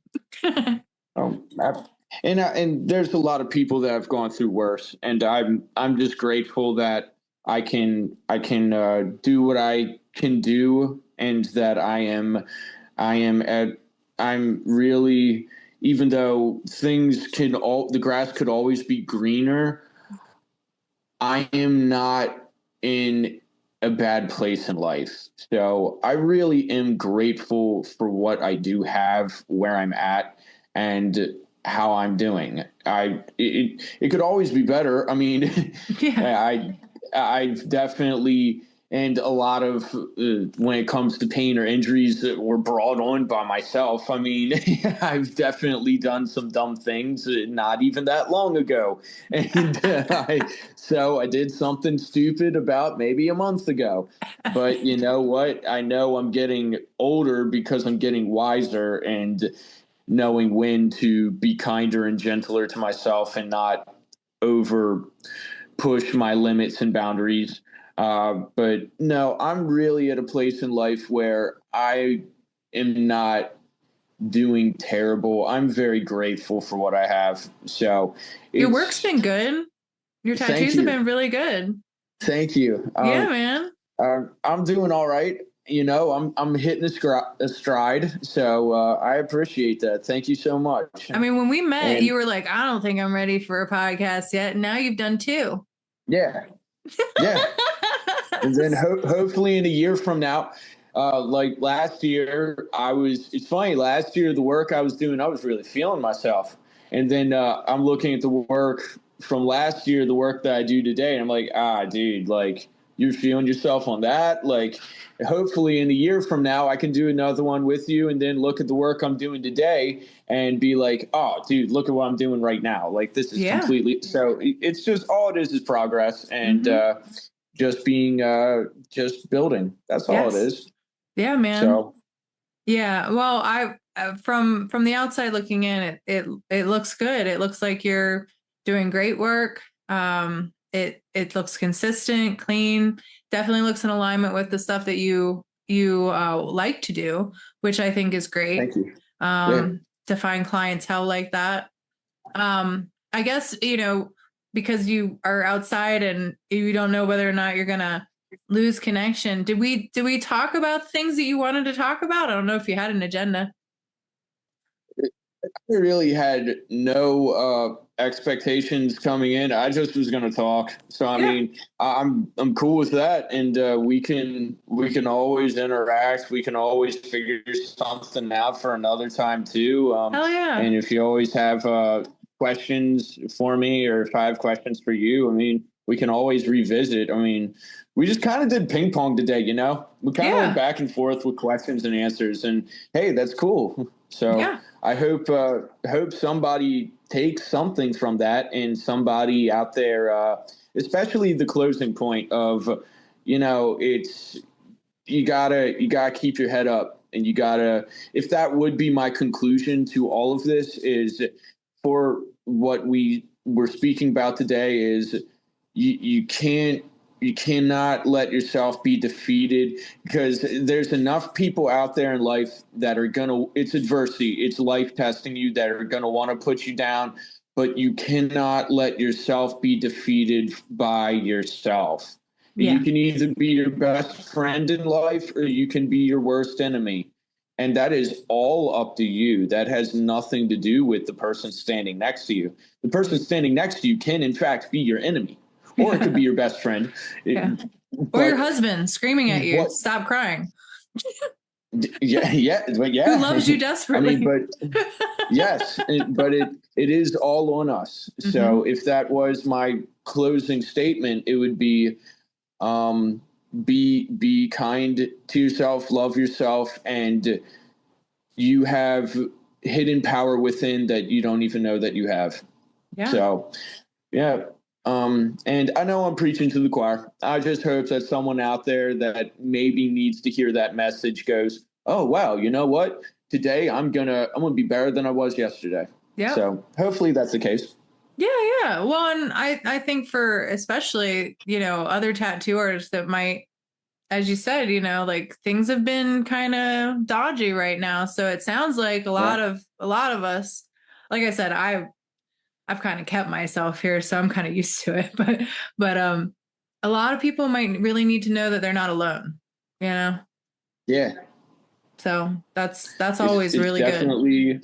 Yeah, it's definitely been a theme for me since spring. So you know what? This is just, but I'm blessed to be doing what I'm doing in life. I'm very grateful, and it's just moving forward. That's all it is. Is there anything before we leave? Because I'd like to, I'd like to call attention to something in regards to you.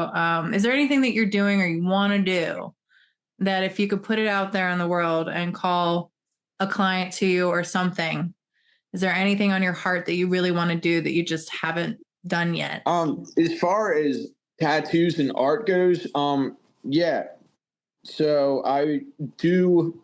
As you know, that anime cartoony stuff is my niche, is my go-to. I would like to be someone in a realm that, you want this type of work, you go to, especially for regional or larger area.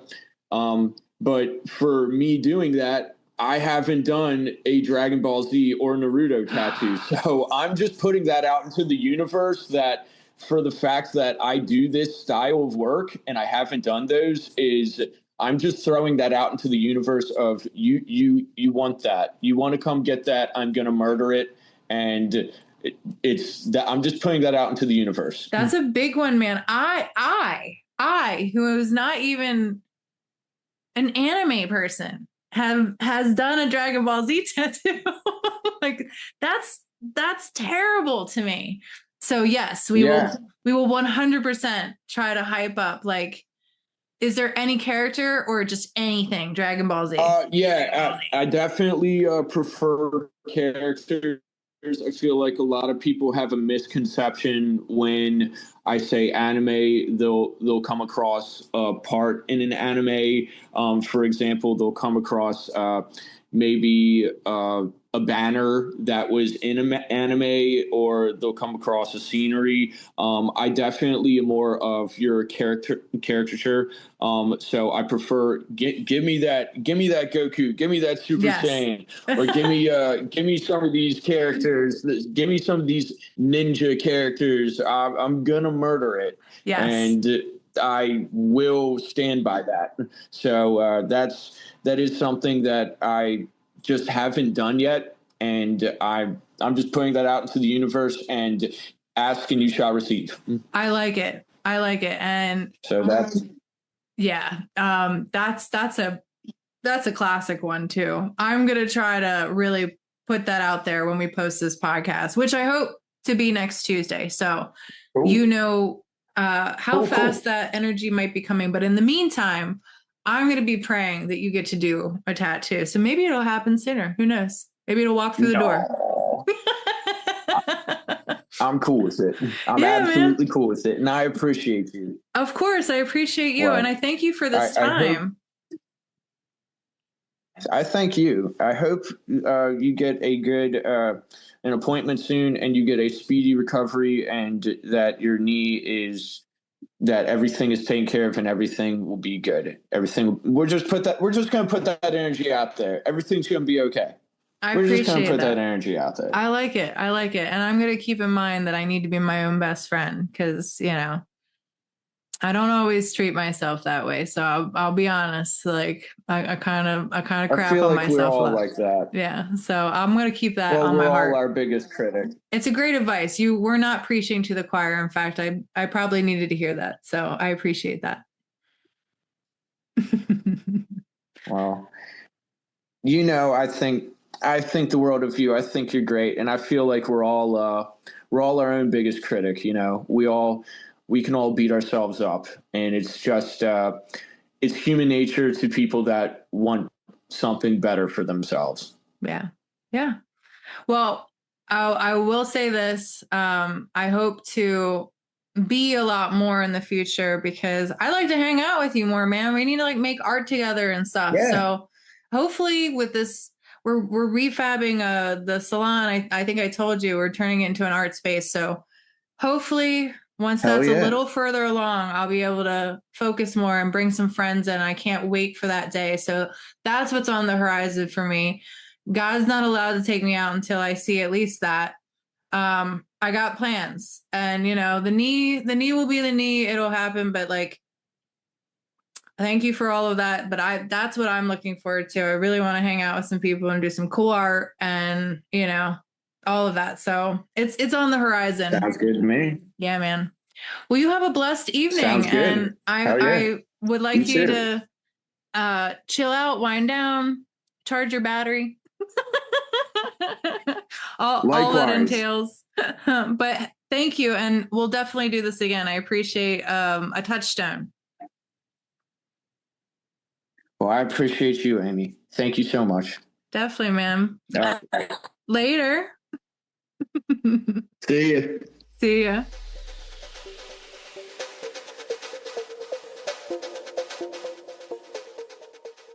Okay, diary listeners, that wraps it with me and Kevin, at least for now. We kind of had to call it sooner than we would have liked. We probably could have gabbed for another couple hours. You know me. And Kevin is definitely somebody that I know that, given half the chance, we could definitely stay up all night just gabbing about whatever. So he's a good dude. Definitely follow him. It's Donkey Kong Tattoos on IG. He wants it. You heard it. He definitely wants more anime tattoos to be thrown his way. I know he likes cartoons in general. He likes to add his own style to something that's already pre-prescribed, and definitely Dragon Ball Z. I cannot even tell you how surprised I am that I have done a Dragon Ball Z tattoo and he is not. So give it to him, folks. Like, give him a good character. He will be thrilled. He'll put his whole heart and soul into it. Definitely check him out. Kevin, thank you so very much for your time, for your friendship, for, giving it your all, for being, I don't know, just a friend in this world that is gonna throw curveballs at our head all the time. I really appreciate you, man, and till next time. God bless everyone. Have a great and powerful week.